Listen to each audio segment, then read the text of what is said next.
எல்லாருக்கும் வணக்கம். Welcome back to Acupass world. எல்லாரும் ஹாப்பியாக ஹெல்த்தியாக இருப்பீங்கன்னு நம்புகிறேன். ஒரு 8 வருஷம் முன்னாடி விநாயகர் சதுர்த்தி அன்னைக்கு தான் எங்களுக்கு கல்யாணம் ஆச்சு. இந்த வீடியோவில் இந்த வருஷம் நாங்கள் விநாயகர் சதுர்த்தி எப்படி செலிப்ரேட் பண்ணுன்றத பார்க்க போகிறோம். இது எல்லாரும் கொண்டாடுற மாதிரி ஒரு சிம்பிளான விநாயகர் சதுர்த்தி தான். ஆனால் இதில் என்ன ஸ்பெஷல்னா, இது நாங்கள் 2 பேரும் மட்டும் சேர்ந்து பண்ணுற ஃபஸ்ட்டு விநாயகர் சதுர்த்தி. இதுக்கு முன்னாடி விநாயகர் சதுர்த்தி எல்லாமே ஒன்று ஃபேமிலி கூட பண்ணுவோம், இல்லைன்னா ஆசிரமில் பண்ணியிருக்கோம். ஃபேமிலி கூட பண்ணும்போது நம்மளோட வேலை வந்து எடுப்புடி வேலை தான். அதை இது கூடனா நம்ம அதை கேட்குறத செஞ்சு கொடுத்துட்டு எல்லாரும் கூட சேர்ந்து கும்பிட்டு விழுந்துட்டு பிரசாதம் சாப்பிட்றது. இந்த மாதிரி தான் இது வரைக்கும் உள்ள விநாயகர் சதுர்த்தி எல்லாமே இருந்திருக்குது. இந்த வருஷம் நாங்கள் 2 பேருமே போயிட்டு விநாயகர் வாங்கிட்டு அதுக்கப்புறம் நாங்களே பிடிக்கொழுக்கட்டை பண்ணி, இதான் ஃபஸ்ட் டைம் நாங்கள் பிடிக்கொழுக்கட்டையும் பண்ணியிருந்தோம். காலையில் விநாயகருக்கு பிரசாதம் எல்லாமே ரெடி பண்ணிவிட்டு இப்போ விநாயகரை டெக்கரேட் பண்ண ஆரம்பித்தோம். மற்ற நாள் எல்லாம் ஒரு 11-12 மணி வரைக்குமே பசிக்காது, நல்லா பசி தாங்குவேன். எங்களோட ஃபஸ்ட்டு மீலே வந்து 12 மணிக்கு தான். ஆனால் இந்த என்னைக்காவது நம்ம சாமி கும்பிட்டுட்டு பூஜை பண்ணி படையல் போட்டு சாப்பிட்லான்னு இருப்போம்ல, அன்னைக்குன்னு பார்த்து தான் காலையிலேயே பசிக்க ஆரம்பிச்சிடும். பூஜை முடிகிறதுக்குள்ளே சிறுகுடல் பெருங்குடலை சாப்பிட ஆரம்பிச்சிடும். அந்த மாதிரி இன்றைக்கும் ஆயிடுச்சு. பிரசாதம் எல்லாமே பண்ணி முடிச்சுட்டு டெக்கரேஷன் பண்ண வரலான்னா அதுக்குள்ளேயே ரொம்ப பசிக்க ஆரம்பிச்சு ஒரு மாதிரி கேராக ஆரம்பிச்சிடுச்சு. ஸோ எல்லாமே உட்காந்து தான் பண்ணினேன். அதனால் கொடை வந்து நேற்றே அவங்க அந்த களிமண் ஈரமாக கொடுத்துருந்தாங்களா, அதோடு ஃபிக்ஸ் பண்ணி செட் பண்ணியாச்சு. அது இப்போ நல்லா காஞ்சு செட் ஆகிடுச்சு. இப்போ நம்ம வந்து ஃபஸ்ட்டு விநாயகருக்கு வந்து சந்தனம் குங்குமம் வச்சிடலாம். அடுத்து மாலை வந்து நான் கட்டி வச்சுருந்தேன் வீட்டில். ஆனால் அது வந்து அவருக்கு பொருத்தமாக இல்லை, இந்த அவரோட உருவத்துக்கு இந்த சைஸ்க்கு அது வந்து பொருத்தமாக இல்லை. அதனால் திரும்ப வந்து கோர்த்தேன். அது ரொம்ப பொருத்தமாக இருந்தது, அழகாக செட் ஆகிடுச்சு. இந்த எருக்கலை மாலை வந்து நேற்றே வாங்கிட்டு வந்திருந்தோம். அடுத்து விநாயகரை ஸ்டூல்லேருந்து எடுத்து இலையில வச்சிடலாம். இப்போது அவருக்கு ஒரு பக்கம் வந்து கம்பந்தட்டை, கம்பு விளைஞ்சது இருக்குல்ல அது, இன்னொரு பக்கம் சோளத்தட்டை, சோளம் விளைஞ்சது. எங்கள் ஊர் பக்கம்லாம் இந்த சோளம், கம்பு, கலக்காய் இதெல்லாம் வந்து பூஜைக்கு வச்சு நான் பார்த்ததில்ல. இந்த ரீஜியனில், இந்த வேலூர் ரீஜியன் இதெல்லாம் விளையிறதுனால பூஜையில் அது ஆஃபர் பண்ணுறாங்கன்னு நினைக்கிறேன். நாங்களாம் வந்து பொரிக்கடலை, சுண்டல், பழங்கள், கொழுக்கட்டை, அவ்வளோதான். அடுத்து நம்ம இலை போட்டு விநாயகருக்கு படையல் ரெடி பண்ணிடலாம். பொரிக்கடலை வச்சிடலாம். அடுத்தது பழங்கள். அடுத்து இப்போ இருக்க 2 பக்கமுமே கலக்காய், ஒரு பிடி கலக்காய் வந்து வச்சிடலாம். அடுத்து விநாயகருக்கு நம்ம பிரசாதம் வைக்கலாம். பிரசாதமாக வந்து நாங்கள் இந்த வருஷம் பிடிக்கொழுக்கட்டையும் சுண்டலும் பண்ணியிருந்தோம். இதான் ஃபஸ்ட் டைம் நாங்கள் பிடிக்கொழுக்கட்டை பண்ணோம். சுண்டல் வந்து கருப்பு சுண்டல், வெள்ளை சுண்டல், கருப்பு கொண்டக்கடலை, வெள்ளை கொண்டக்கடலை, அப்புறம் நிலக்கடலை, இது 3 போட்டு சுண்டல் பண்ணியிருந்தோம். விநாயகருக்கு வந்து நம்ம இது வைக்க மறந்துட்டோம், அருகம்புல் வச்சாச்சு. அப்புறம் வெத்தலை பாக்கு, பழம் இதெல்லாமே வச்சாச்சு. இப்போ நம்ம விளக்கேற்றிட்டு சாமி கும்பிட்டுலாம்.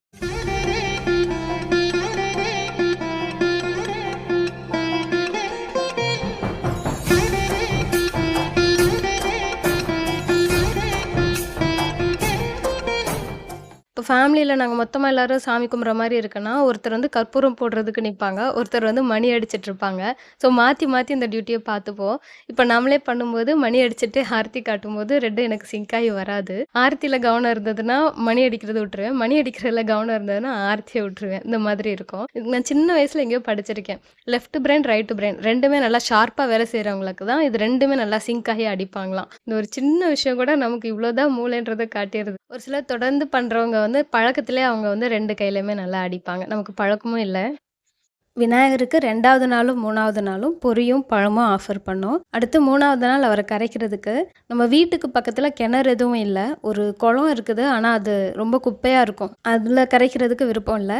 2வது நாள் அத்தை வந்திருந்தாங்க. அத்தை வந்து 3வது நாள் கிளம்புறதா இருந்தது. அதனால் அத்தைக்கிட்ட கொடுத்து விட்டு, நம்ம நிலத்துல கிணறு இருக்குது, ஸோ அங்கே கரைக்கலாம்னு சொல்லி அத்தைக்கிட்டே கொடுத்து விட்டோம். விநாயகருக்கு வந்து பிரசாதம் ஆஃபர் பண்ணிவிட்டு அவருக்கு கற்பூரம் காட்டிட்டு ஒரு கட்டப்பையில் வச்சு கொடுத்து விட்டேன். அடுத்து நான் என்னுடைய ஷார்ட்ஸ் வீடியோவில் விநாயகர் வாங்க போனது பற்றி நான் சொல்லியிருந்தேன். அதாவது வேலூரில் வந்து தட்டு எடுத்துகிட்டு போய் வாங்கணும் அந்த மாதிரி சொல்லியிருந்தேன். அதுக்கு வந்து சிலர் கமெண்ட்ஸில் வந்து எல்லா ஊர்லேயும் அதே மாதிரி தான் இருக்குன்ற மாதிரி சொல்லியிருந்தாங்க. பட் எங்கள் ஊர்லலாம் அந்த மாதிரி கிடையாது. நாங்கள் வந்து வளர்ந்தது எல்லாமே காரைக்குடி தான். காரைக்குடியில் வந்து நாங்கள் விநாயகர் சதுர்த்திக்கு மார்க்கெட் போகிறோம் அப்படின்னா மற்ற திங்ஸ்லாம் வாங்கிட்டு அப்படியே விநாயகரும் வாங்கும்போது அதுக்குன்னு தட்டுலாம் நாங்கள் எதுவும் எடுத்துகிட்டு போனது கிடையாது. ஒரு நியூஸ் பேப்பரில் இல்லைன்னா ஒரு ப்ரௌன் கலர் பேப்பரில் அதை சுற்றி தருவாங்க. ஸோ அதை வந்து நம்ம ஏதோ ஒரு பையில் இல்லை கட்டப்பையில் அந்த மாதிரி வச்சு தான் கொண்டு வருவோம். இந்த மாதிரி தான் நாங்கள் விநாயகர் வாங்கிட்டு வந்திருக்கோம். அதனால தான் எனக்கு வேலூரில் இந்த மாதிரி தட்டு எடுத்துகிட்டு போயிட்டு அதில் வச்சு அவங்க நம்ம விநாயகர் வாங்கிட்டு வர்றதுன்றது புதுசாக இருந்தது. அதனால் அதை ஷேர் பண்ணியிருந்தேன். இப்போ காரைக்குடியிலே அந்த மாதிரி வந்துருச்சான்னு தெரில, நான் பார்த்த வரைக்கும் நாங்கள் அந்த மாதிரி தான் வாங்கிட்டு வந்திருக்கிறோம். இந்த கிணறு நம்ம கிராமத்தில் இருக்கிற நிலத்துல இருக்குது. இதை நான் உங்களுக்கு இன்னொரு வீடியோவில் காட்டுறேன், இது எந்த இடத்துல எக்ஸாக்டாக இருக்குன்றது. இப்போ நம்ம விநாயகருக்கு பக்கத்தில் இன்னொரு குட்டி விநாயகர் இருக்கார்ல, இவர் வந்து நம்ம தேனக்காவோட பையன் தர்ஷன் 7th ஸ்டாண்டர்ட் படிக்கிறான். அவன் செஞ்சது. அதை வச்சு தான் கிராமத்து வீட்டில் இந்த முறை விநாயகர் சதுர்த்தி கொண்டாடியிருக்காங்க. இப்போ 2 விநாயகரையுமே கிணத்தடியில் வச்சுட்டு கற்பூரம் காட்டினாங்க. இந்த கற்பூரம் வந்து ஃபுல்லாக அணைஞ்சதுக்கு அப்புறமா விநாயகர் 2 பேரையுமே கிணத்துக்குள்ள போட்டுருவாங்க. அவ்வளோதான், விசர்ஜன் முடிஞ்சது. இந்த வருஷம் விநாயகர் சதுர்த்தி இப்படி தான் போச்சு. இந்த விநாயகர் சதுர்த்தி வீடியோவை நான் எடிட் பண்ணுறதுக்குள்ள அடுத்த விநாயகர் சதுர்த்தியே வந்துடும்னு நினச்சேன். நல்ல வேலையாக இதை எடிட் பண்ணி முடிச்சுட்டேன். எடிட்டிங் இப்போ தான் நான் கற்றுட்ருக்கிறேன். நிறைய வீடியோஸ் வந்து ஷூட் பண்ணி வச்சுருக்கேன். ஃபோன் மெமரி எல்லாமே ஃபுல். ஆனால் எனக்கு எடிட்டிங்கில் அவ்வளோ நாலேஜ் இல்லைன்றதுனால ரொம்ப லேட் ஆகுது. ஏன்னா மற்ற வீடியோஸ்லாம் அப்படி தான் பெண்டிங்கில் இருக்குது நிறைய. எவ்வளோ சீக்கிரம் முடியுமோ எடிட் பண்ணி ஒன்று ஒன்றா போஸ்ட் பண்ணுறதுக்கு ட்ரை பண்ணுறேன். தொடர்ந்து இதே போல் உங்கள் சப்போர்ட் கொடுங்க. இந்த சப்போர்ட் தான் என்னை அடுத்தடுத்து உட்காந்து எடிட் பண்ண வைக்கிது, இதை கற்றுக்க வைக்கிது. இது வரைக்கும் சப்போர்ட் பண்ண எல்லாருக்குமே ரொம்ப நன்றி. இந்த வீடியோ உங்களுக்கு பிடிச்சிருந்தேன்னா இந்த வீடியோவை லைக் பண்ணிவிட்டு இதே போல் தொடர்ந்து வீடியோஸ் பார்க்குறதுக்கு என்னோட சேனலை சப்ஸ்கிரைப் பண்ணிக்கோங்க.